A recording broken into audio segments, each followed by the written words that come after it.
Come on. I ain't gonna bite you. Come around here and let me have a look at you. Their attention from one person to one problem to another person to another problem to another thing to another place.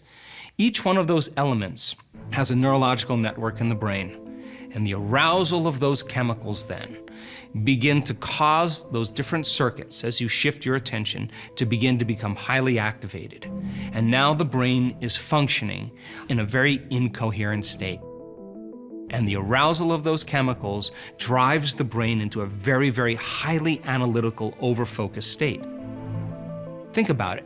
When you're under stress, have you noticed that you keep thinking about the same problem over and over again? Because the very hormones of stress cause you to narrow your focus on the cause, because that's what you do when you're living in survival. And in fact, out of the infinite possibilities that exist in your reality, when people are addicted or living in that stressful state, they'll always select the worst case scenario in their mind and prepare for the worst. Well, why is that?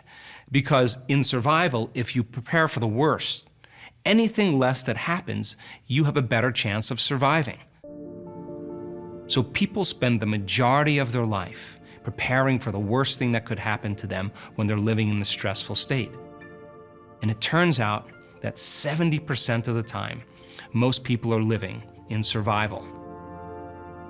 So then, when you react to someone or something, there's a refractory period of chemicals that's created from your emotional reaction.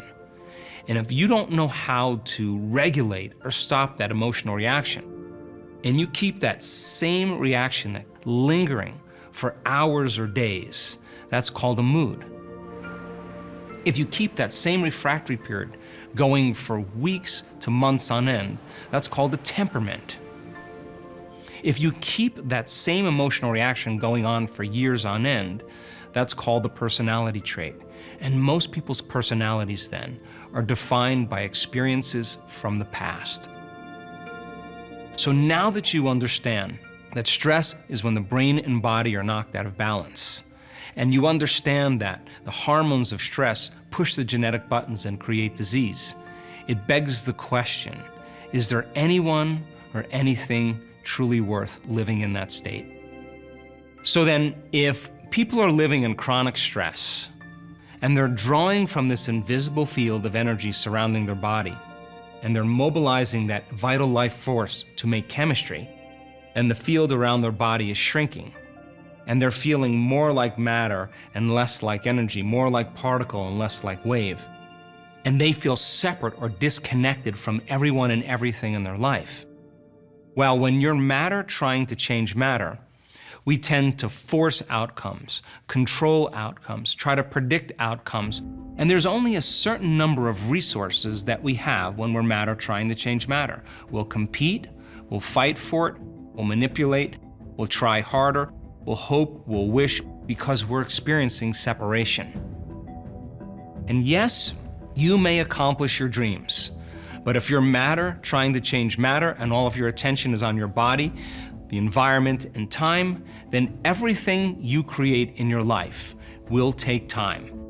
Because you'll have to move your body through space, and when you move your body through space, it's going to take time for you to get what you want. So you may want a house, you may want a new car, you may want a new experience, a new vacation, but you're going to have to drag your body to work every day to make the money to pay for those things.